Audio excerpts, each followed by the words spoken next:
Yo, what up? This is D Knight, and you're listening to the Pardon the Interaction podcast.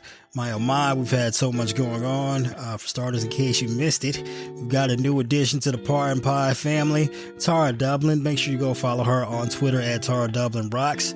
Also, pick up a copy of her book while you're at it. Make her day, The Sound of Settling. A very fun and interesting read compared to the things we talk about on this podcast. But yeah, we're heading toward the do or die time for the 2024 election. Go ahead and hit up JoeBiden.com. Get that man like $1 a month or something. Help his campaign staff up and get prepared to try and save our democracy. And make sure to grab like one other person you know and tell them about the podcast. Make sure they subscribe and tune in every single week. We got a lot of things coming up for you this year. We need all the support that we can get. So if you do your part and help us grow our audience, we'll do our part and help elect Joe Biden in 2024 and save American democracy. And this is the Pardon the Insurrection podcast. Hi.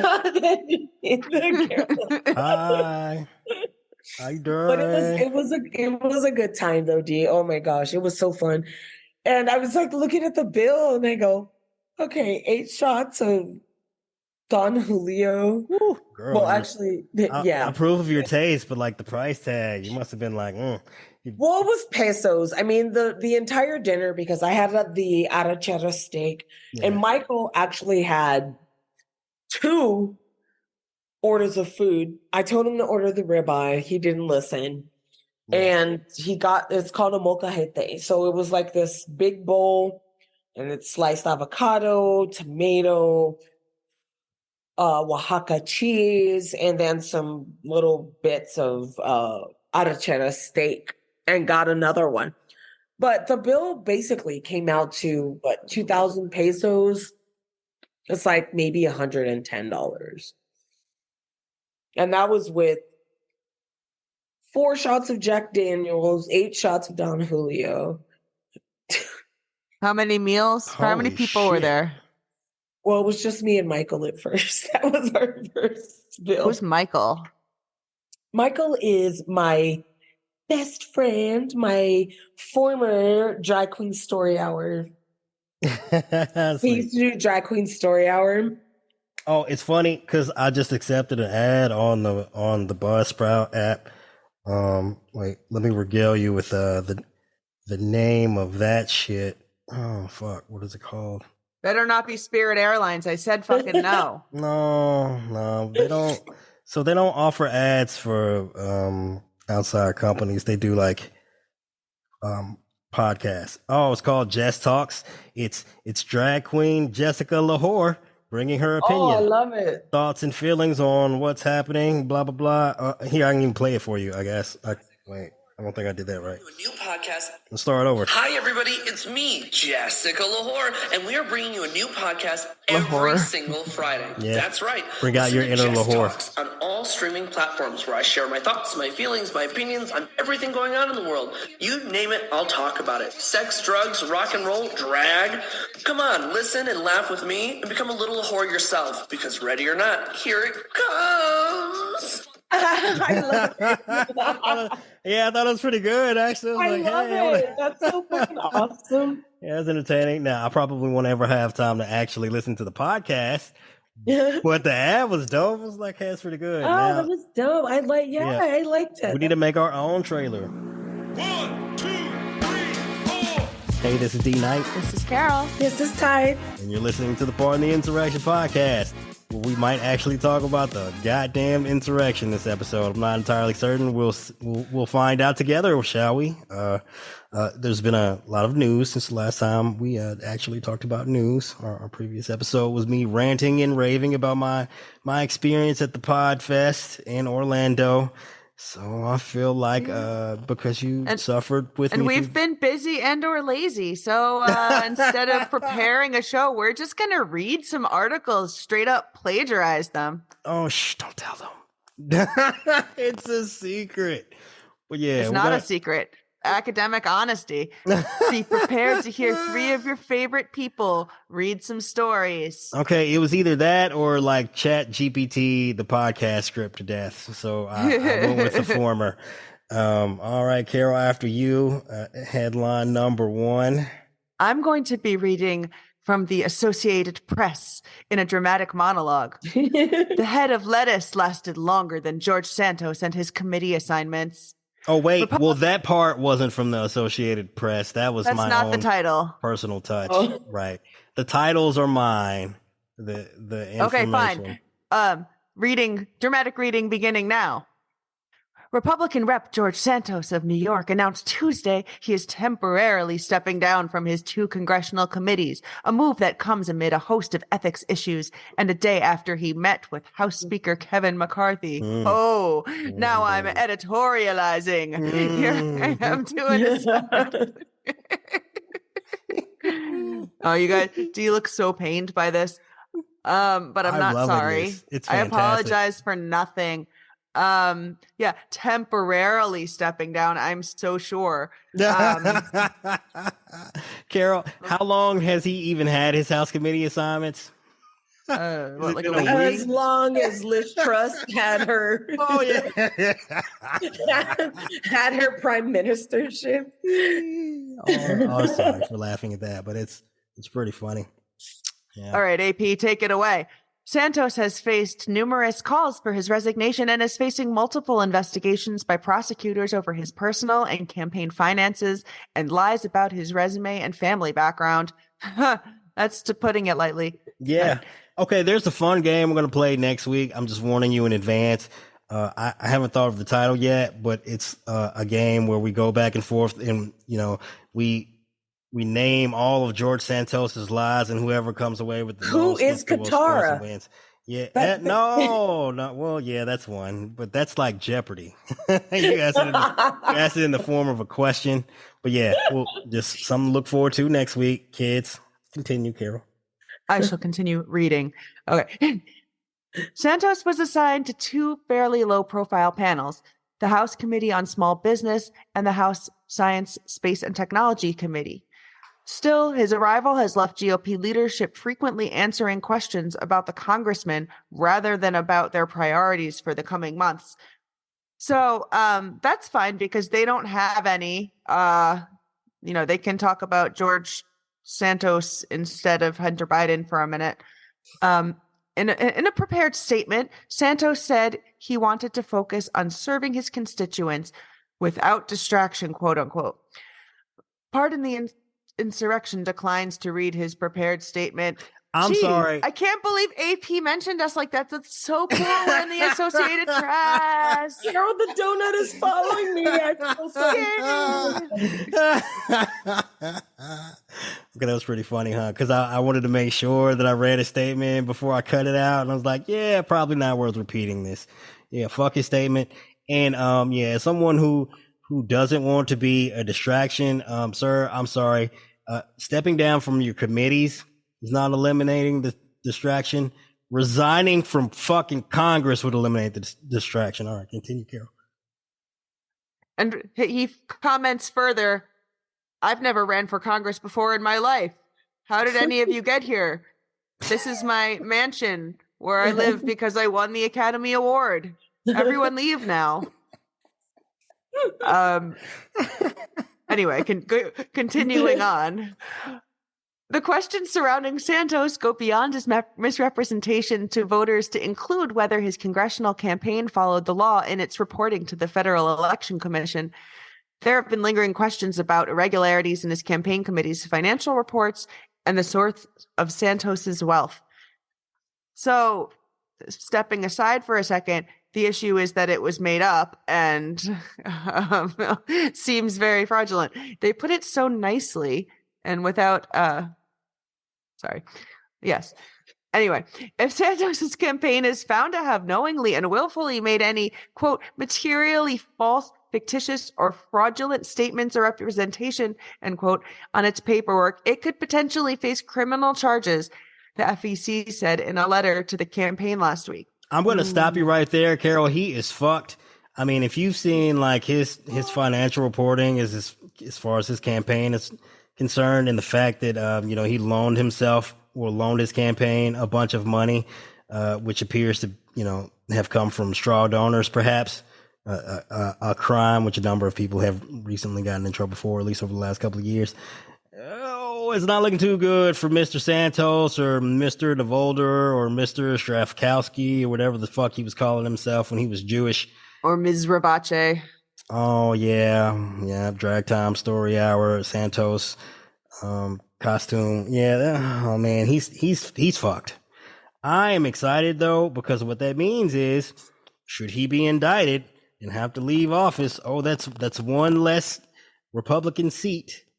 We'll be closer to a Democratic majority. Yes. And at this rate, Kevin McCarthy doesn't seem to have the votes to keep the House, rather keep the speakership. You don't have the votes. You don't have the votes. Ha, ha, ha, ha.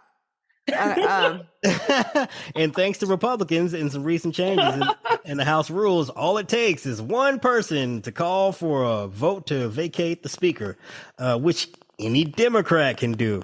So that should be a fun endeavor. We'll get to enjoy here in the coming months. Believe it or not, Dan fucking Patrick made when they were talking about it before the speaker vote. Oh, and he's really? like, the motion to vacate, this is insanity because this is going to come back to bite us in the ass. I tried to tell him. Too. He was, I hate to, I've been agreeing with so many of. Well, it's funny because you're like, oh, the Republicans are fucking morons. Well, not all of them. Some of them are like, hey, this is pretty obviously bad. Just no one listens to those people. The voices of reason in the Republican Party, none of the other Republicans listen to. They don't listen to them. Yes. Maybe they should listen to Pardon the Insurrection because I feel like I brought this up like a month ago. Alrighty. That's their favorite show because they're waiting for us to pardon the insurrection. Yeah. So anyway, I'll close up my bit here. My bit comes up. Okay, anyway. Republicans described the decision by Santos to temporarily step down from the two House panels as voluntary, but that's some fucking bullshit. Thank you for editorializing for me. I appreciate that. I did.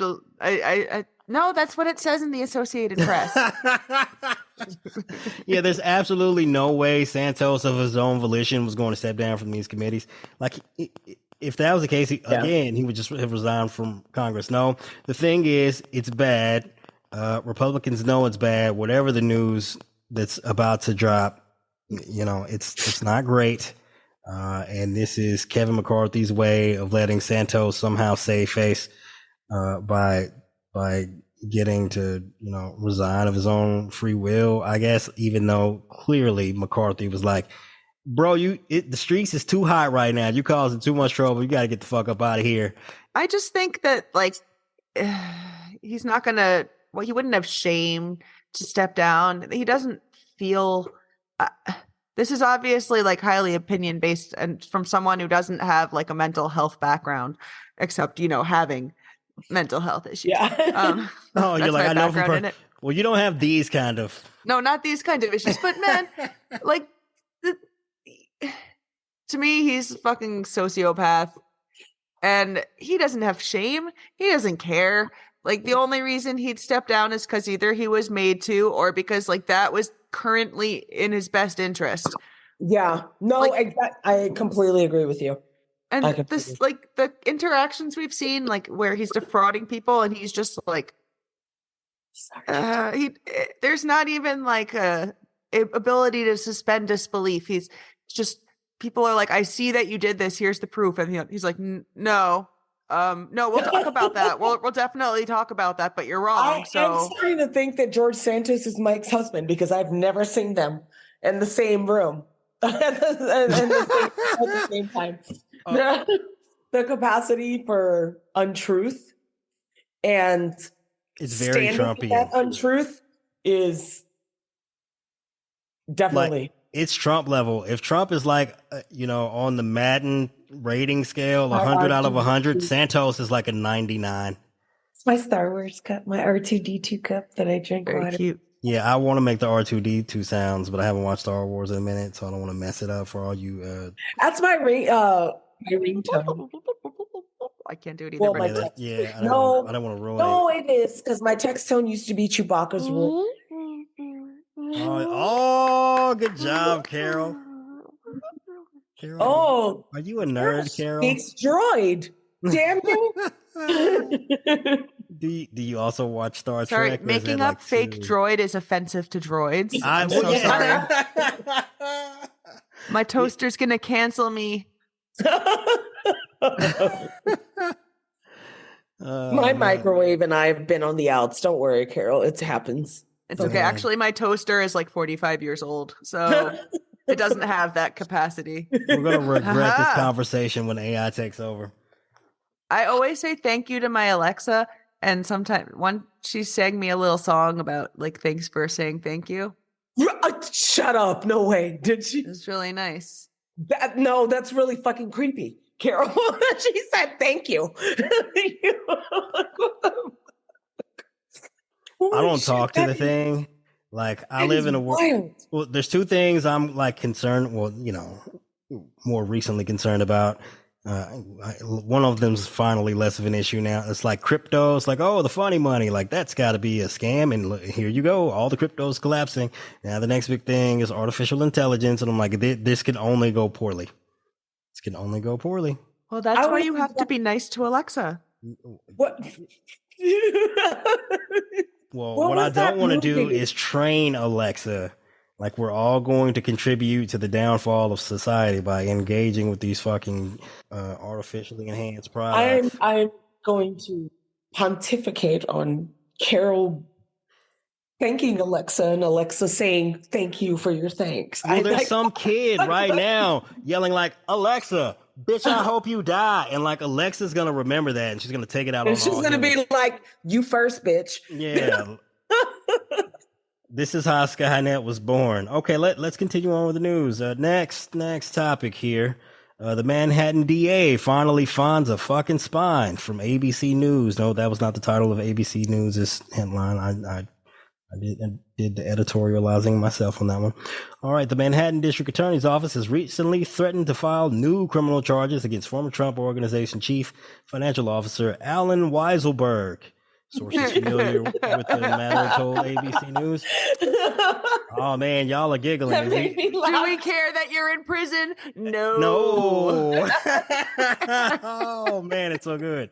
Weisselberg, 75, is currently serving jail time at New York's Rikers Island after he pled guilty to tax fraud in August. Which is funny because at the time I was like, oh, this cooperation agreement with Weisselberg is very whack, right? Normally, cooperation agreements, especially in New York, tend to be all or nothing, right? You agree to completely cooperate with the prosecutors until their investigation is done.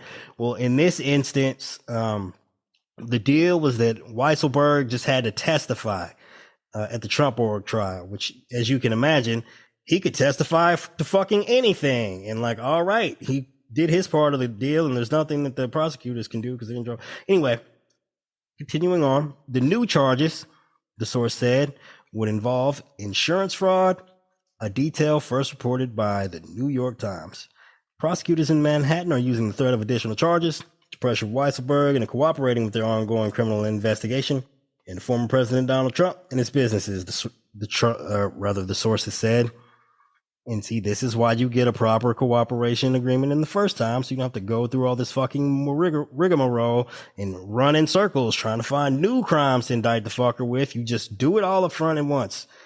Lesson learned by these guys, I would imagine. Anyway, Weisselberg testified against the Trump Organization at his trial last year as part of the plea agreement, but he did not implicate the former president in the company's tax fraud. Again, this is why you'd strike up just a straightforward cooperation agreement. You know, if he reneges, you can just be like, hey, judge, he's not cooperating. Fuck him, lock his ass up. Insurance fraud was mentioned in New York Attorney General Letitia James's $250 million civil lawsuit that the AG brought in September against Trump, his eldest children, and his business. The lawsuit, which also names Weisselberg and other executives, alleges that the former CEO lied to an insurance company about an appraisal of Trump's real estate portfolio. You don't say fraud crimes as well, huh? Who'd have thought? Trump or fraud? Never would have guessed it. Not one time. Oh, shocked, but not that shocked. Insert shocked face. So I can't believe that Alvin Bragg waited until the last possible second while with Fannie Willis in Georgia is knocking on Trump's door. Special counsel Jack Smith is possibly about to get Trump for these basically espionage crimes, these the possession of stolen documents and the obstruction. Like, who knows what's going on in Wisconsin with their fake elector plot? Like, now that all the potential criminal activity that Trump has been engaged in for years is finally about to catch up with Trump. Bragg is like, now I want to be serious about trying to bring this motherfucker down. Yeah, now like, he what the fuck? He wants to join the bandwagon. You bringing Michael fucking Cohen in here to talk about some Stormy Daniels payments? Bitch, that was like 6 years ago. Like, what the fuck took so long? What the fuck have you been doing, son? You had dudes quit on you because they was like, you ain't about that life. And now you want to try and like, throw your little 2 cents in. Bitch, get the fuck out of here with this. Oh my God. Like, I'm sorry. I apologize. Move, bitch. Get out the way. Yeah, Fannie Willis got this. No, but look, I'm just saying, like, man, like, what were you doing with your time? Because, like, very little of this information at this point is new, especially with the fucking Stormy Daniels payments. Like, we've been knowing about this. Like, it's a paper crime. Nothing's new on the paper. It's the same paper you had years ago. Oh my and the God. exact same testimony that Cohen gave before. I think Bragg was just sitting back, and then when he saw all of the evidence the DOJ has and the January 6th commission, that he just jumped on the bandwagon because he saw it as an easy win. Yeah. He didn't have the fucking heart. He didn't have the fucking balls to keep at it. No, I'm with you. No, okay. Well, there's 2 possible. Did I already take an edible? I don't know. It's a good question. Wait. Well, yeah, you probably shouldn't take another one. You're right. You said you did. You were going to, but yeah. You know what? Maybe Bragg finally took a fucking edible. Okay, I have 2 theories. I have 2 theories about Bragg. Right. One is, and this is probably they're probably both fairly reasonable. I mean, I can't tell you how accurate they are. One is, obviously, like, it's different for DOJ to, go after someone like a former president. Like, they have a massive amount of resources, but like, a district attorney, not quite the same thing, especially someone like Fannie Willis in Georgia. Like, you don't have all these resources, you don't have all this protection. Like, you go after Trump, you charge him, even though maybe Trump is still only popular with a quarter of, engaged voters, right? That's still a lot of fucking crazy people. And as you can see what happened with Nancy, like, maybe he's like, oh man, if I charge Trump, I don't want my wife getting Paul Pelosi'd. And I'm not saying that's like, hey, it's part of your job. You got to do what you got to do what's right. Like, but he's also human, man. And there are consequences that come with this. And people in those positions, especially when you're thinking like, hey, there's all this other shit surrounding Trump. It's entirely possible someone else will take him out. So why do I have to charge him with this shit when there's all this other more serious criminal behavior he's been engaged in, and it's going to catch up to him eventually? Well, all right. Well, that brings me to point number 2. Also, I don't believe anyone wants to be the first person to charge a former president.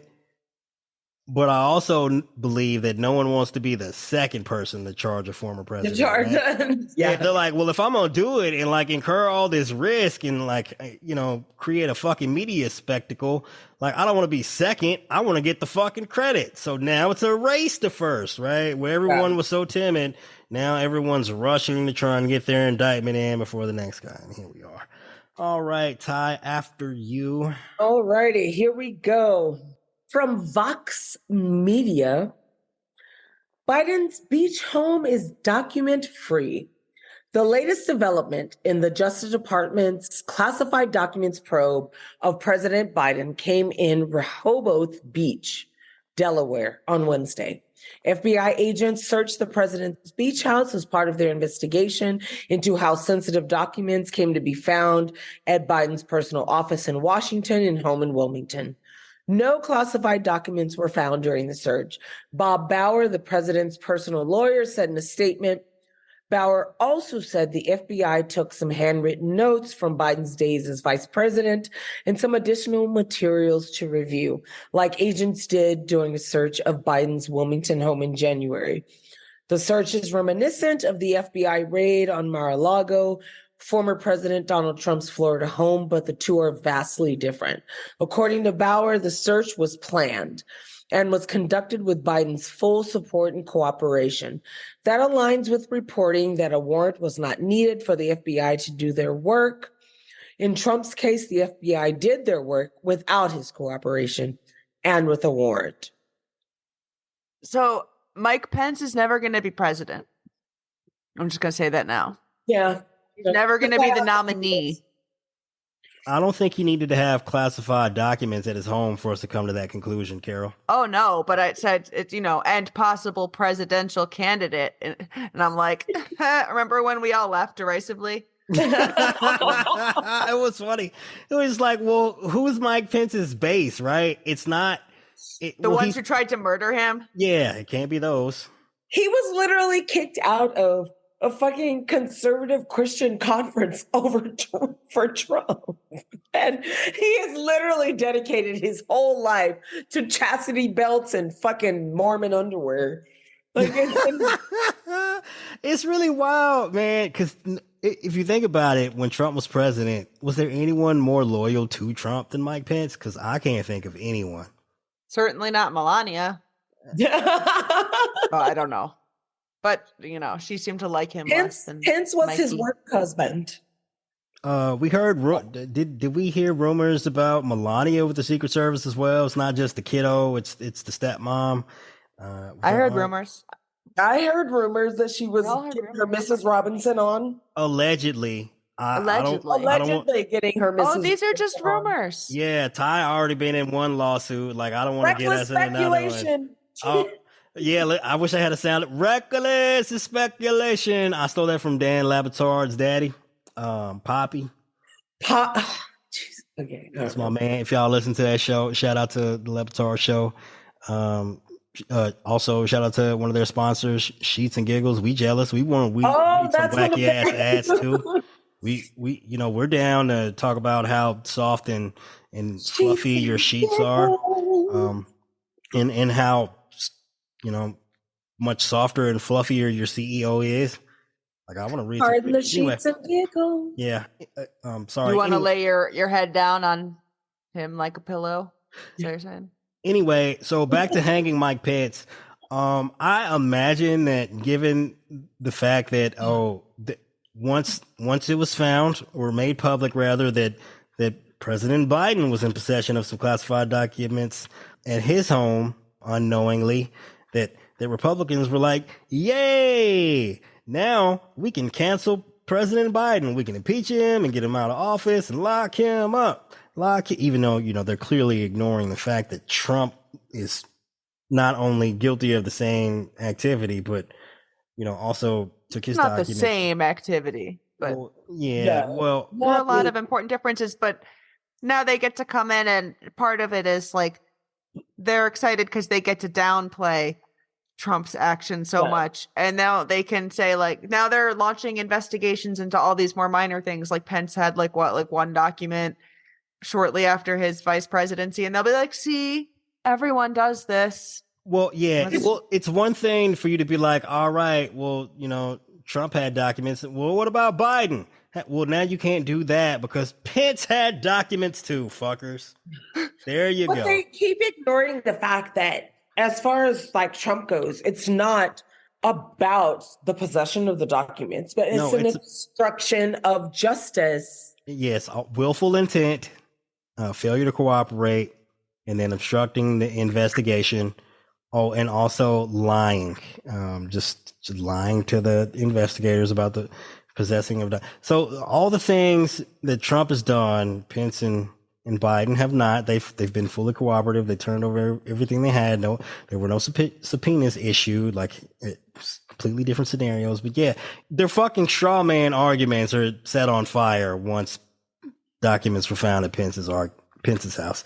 So yeah, that's That's not going to look great for whatever investigations they were trying to launch in the House as far as Biden's documents are concerned.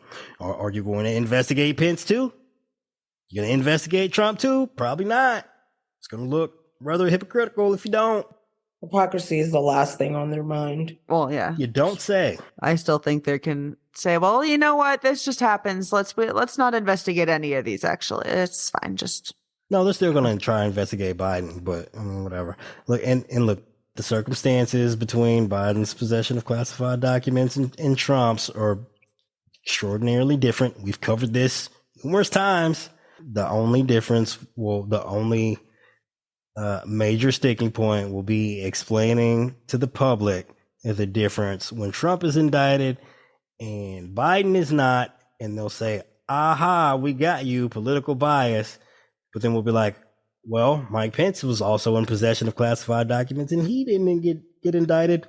So there you go. It's not political bias. It's just looking at the facts. Anyway, Carol, after you, final topic. So we got the DOJ playing phone tag with Scott Perry, and with a shout out to Politico. Thank you, Politico, for making this podcast possible with your wonderful leave. Thank you for letting me read out loud.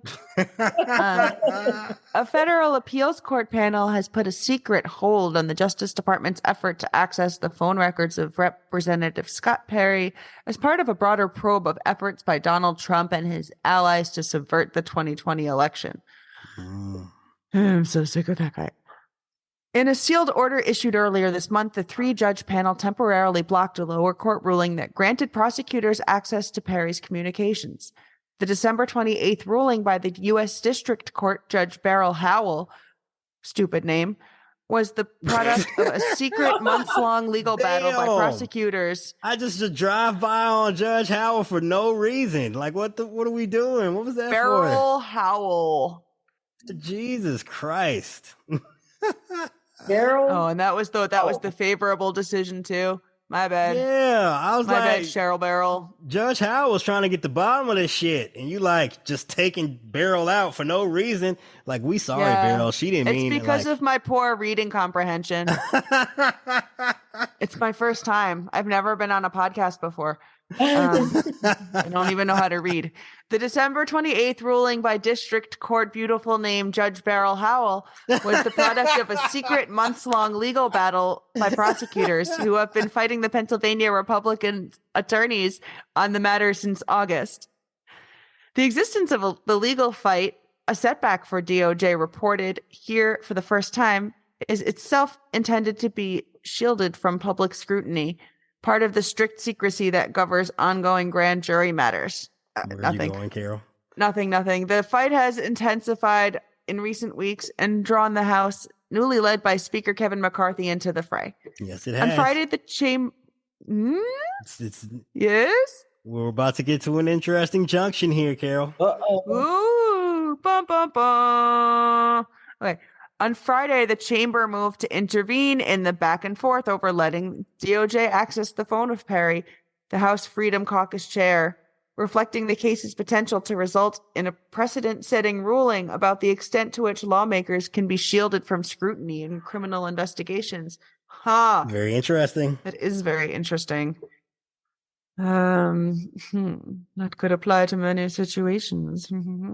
Also, no, I'm still not going to say it. The House's decision to intervene in legal cases is governed by the, quote, bipartisan legal advisory group, unquote, a 5-member panel that includes McCarthy, his Democratic counterpart Hakeem Jeffries, and other members of House leadership.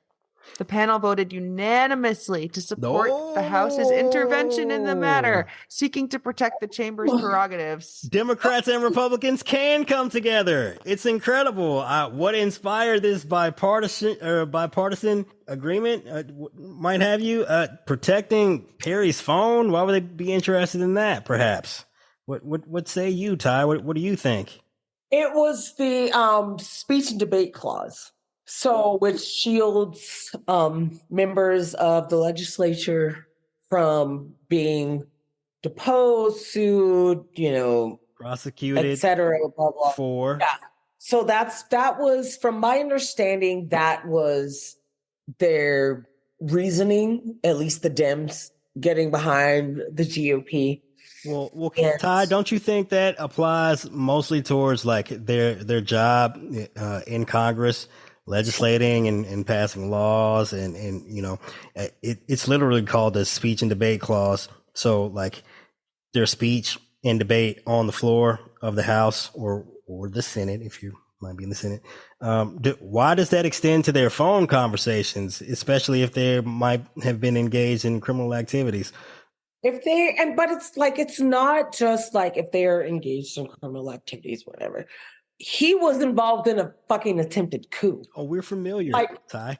As far as I'm concerned, rules go out the fucking window. You may or may not have heard of this, but there's a podcast called Pardon the Insurrection, of which we're hosts, and we regularly talk about the activities on 1-6 that you conveniently referred to just a moment ago as a coup. The rules, they go out the window, as far as I'm concerned, because this is not the intent of what the speech and debate clause of the Constitution was meant to shield. Yeah, it was basically, the idea was that we don't want the executive branch abusing their powers, especially as far as law enforcement is concerned, to harass, intimidate, arrest, and jail, members of Congress for not passing the legislation that the president of the United States might want, or just basically, it's a separation of powers issue, right? But that's not intended to shield members of Congress from actual crimes, which is what we have here. Now, I'm not necessarily saying I can prove beyond a reasonable doubt that Perry's guilty of a crime, but there's, apparently, DOJ and a judge found, at the very least, probable cause of evidence of a crime being obtained on Perry's phone. And I would say, given that generally the nature of just scrutiny when it comes to high profile individuals and DOJ taking measures such as search warrants and seizure of property when it comes to, an elected official, that they reached a much higher standard to get the judge to sign off on it. I don't feel like the speech and debate clause should even be an issue here. Yeah. Yeah, I feel the same. That's the same thing that Lindsey Graham tried to pull in Georgia. And also, I can't imagine. Well, for one thing, so DOJ already has the phone, but in these matters, basically, there's a 2-step process. There's a court order to seize the phone, and then a court order to access the contents. My friend Allison typically refers we got the phone, but we can't look at it, basically. Yeah, we got it. All right, let's go back to the judge and let's try and open it up. And, Perry's filed a lawsuit to try and block the DOJ from accessing the phone. That's why we're at this point. Really, the reason I wanted to include this particular headline in the news dump for the podcast is just to let you know that the investigation is still continuing. DOJ doesn't even have all of its evidence gathered. They seized Perry's phone months ago. They still haven't even accessed the contents. And once they do that, they'll have to, follow leads from there. And it might open up different avenues of investigation. They might have to subpoena other people or seize other people's electronic devices. The investigation is massive and fucking sprawling. And I think people forget that sometimes. And they're like, oh, why hasn't Merrick Garland done this? Why hasn't Jack Smith done that? There's a lot of fucking shit to do. There's a lot of these fucking investigative leads they need to hunt down. I mean, it's... that's my... because with special counsels, they're not a part of the administration in a way that they can just be replaced or disregarded. And I know Garland has gotten a lot of pushback and a lot of flack for his response or lack of response, however you choose to see it. But I think that he was calculated in his move in ordering the special counsel for both Biden's documents and Trump's documents, and that he knew my time might be limited when this new House is ushered in. So let me put somebody in place that they can't get rid of to continue the investigation that I may not be able to continue. I mean, that's my personal opinion on that. And him appointing the counsel for Biden's documents. Yes, it came quick, what people say or what have you. But at the end of the day, if you go back and you think about it, I don't think the DOJ really knew how fucking detrimental Trump's, taking of the documents were. And it was like after they were going through the actual documents, which we now know included nuclear information, nuclear programs for other countries, our nation, etc. Yeah, one of the differences between Biden and Trump is just the level of sensitivity of the documents taken. Like, Biden had classified documents, but like once you work in the White House, like that shit, they just print that off like all the time. Like, Trump took some fucking super sensitive, highly classified, like code word level shit, like shit that's supposedly supposed to remain in a sensitive compartmented information facility, a SCIF as they call it. Oh God, I hate this lingo, and I sound like such a user. But like that's the type of shit that you can't have lying around, that you're not supposed to be taking with you on even on like foreign trips, and like that's got to stay fairly well secured and guarded. But yeah, like you said, one of the things, I don't know if Garland's going anywhere anytime soon, but one of the things you get with the special counsel is it's a firewall between DOJ and Congress's ability to use oversight powers to interfere with criminal investigations, right? It's just an added layer of protection for both of these investigations. It keeps them from meddling. Like, not only will they not be able to get insight about the criminal investigation and the Trump's documents and the January 6th investigation, they won't be able to get any insight into Biden's possession of classified documents. So there's pros and cons. It does seem a lot like Garland goes well out of his way to appease straw man arguments by conservatives. And I'll readily admit that. Like, I feel the same way. But the pro of it is they can't fucking meddle in this shit. So at least with the special counsel appointments, like, Biden's probably made the right decision. And you can talk about Garland's inability to move at a faster pace. Like, another thing people just don't fucking take into account is the goddamn shit show at DOJ that William Barr left. I mean, we find just more and more information every day about how fucked up of a shit show DOJ was, like covering up this and nonsense here, and John Durham like going on a witch hunt about the Russia investigation investigators and covering up Trump's crimes. A whole layer of just multiple layers of bullshit and nonsense that Bill Barr was up to with his fucking shenanigans while he was Attorney General. Like, Garland walked into a fucking mess. And then when he got there, it was like months after the January 6th investigation. So if you really want to point the blame at somebody for not getting a faster foothold on this shit, it's got to be FBI Director fucking Christopher Wray, who I believe is like good for nothing. Like, if you sit here and think about all the people who were involved in the January 6th insurrection and covering for Trump and covering up Trump's crimes, like, man, Garland wasn't there for that. Christopher Wray was. Christopher Wray. Like, if Trump is asking all these other people, other individuals to get involved in the, committing crimes and doing what, dirty under the table shit for him, I'm absolutely sure he's asked Christopher Wray to do these things. He asked James Comey for an oath of loyalty. Do you not believe he might have asked Christopher Wray for the same thing? I'm sure he asks everyone he meets for an oath of loyalty. Is that? Yeah. Well, Christopher Wray kept his fucking job that entire time. Like, what kind of trade-offs did Wray make in exchange for being able to keep his job? Like, we've already found out a former, head of counterintelligence for the New York field office was basically on Rush's payroll. What the fuck is Chris Wray doing? Y'all ain't got no questions for him? Y'all taking all these shots at Garland? Y'all never say nothing about Wray? I'm sorry, I'm fed up a little bit. I'm not yelling at you, listeners. I'm just getting it off my chest. This podcast is part of my unofficial therapy sessions. It's where I come to vent and come to terms with some things. If you hadn't noticed, anyway, yeah, I just wanted to just point all that out, just for future reference. I'm hungry. Yeah, I know Garland has his issues, but like he also was dealt a shitty fucking hand, and I know you're going to say it. Like, if you're not fit to do the job, quit.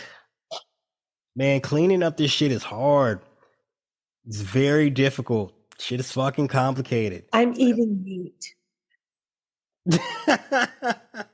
I'll take the hint. Ty's eating some meat. It appears to be roast beef. It's steak. Yeah. She's just shoving it in her mouth. It's steak. Yeah. It's unfortunate, listeners, you're not getting to watch Ty shove a giant piece of meat in her mouth. She's very, very skilled at that endeavor. She also stood up and got back down before we got the meat. I'm eating cashews. Oh, are you? I wish I love cashews, but I'm allergic to tree nuts, so I can't have Y'all are so high. Pretty much, I can eat peanuts, but literally no. No, cashews are so much better. I had screenshotted my play sister in Dallas, Africa.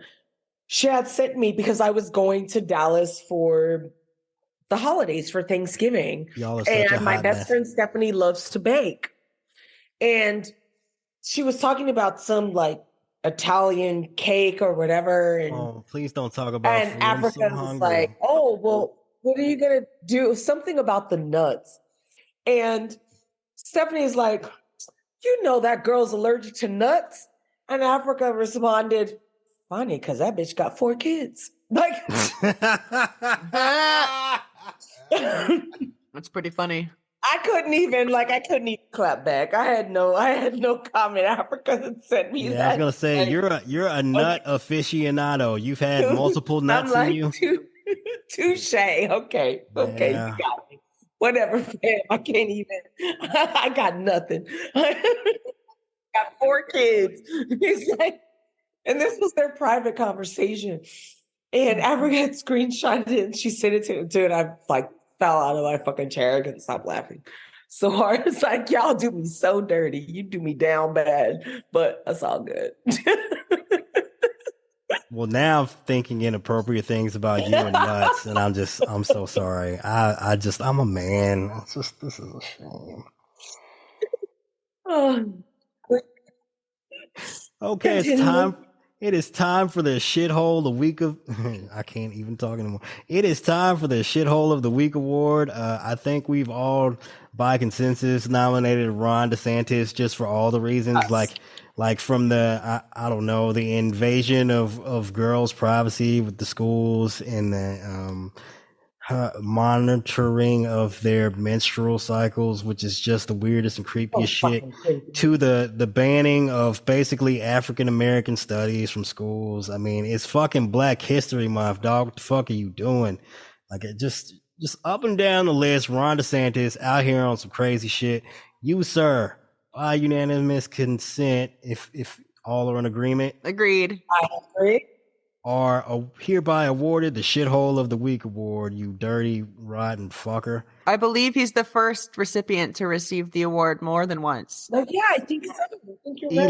I think Elon won a couple, and then we, forbid Elon from winning anymore in the future because it would just be like a race between Trump and Elon every single week.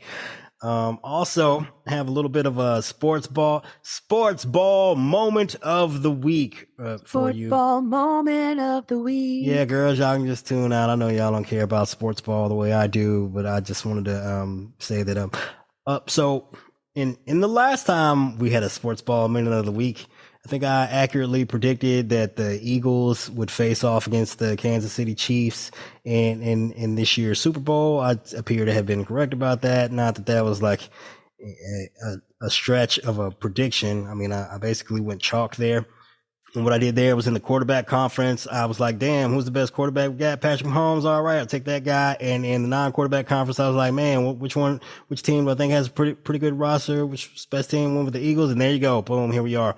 One thing I like about the Eagles, and I don't know if any of you have even considered this, but given the fact that it's Black History Month, like I am a fan of one particular aspect of the Eagles. Donovan McNabb. Well, I was going there. And I'm a fan of the Eagles in this sense, and Philly fans in general, is that y'all are extremely comfortable with the idea of a black quarterback leading your team. Y'all don't have any issues.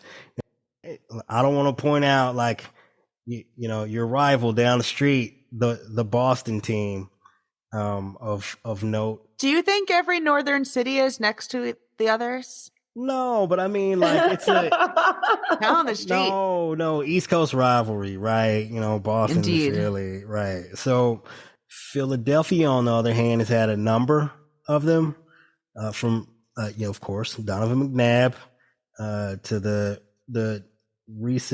newly rehabilitated Michael Vick, once he left from the prison, and Jalen Hurts, quite a notable crew of quarterbacks there. I liked him at his Alabama. Yeah, so I just want to say Jalen Hurts is what Michael Vick said when he got out of prison.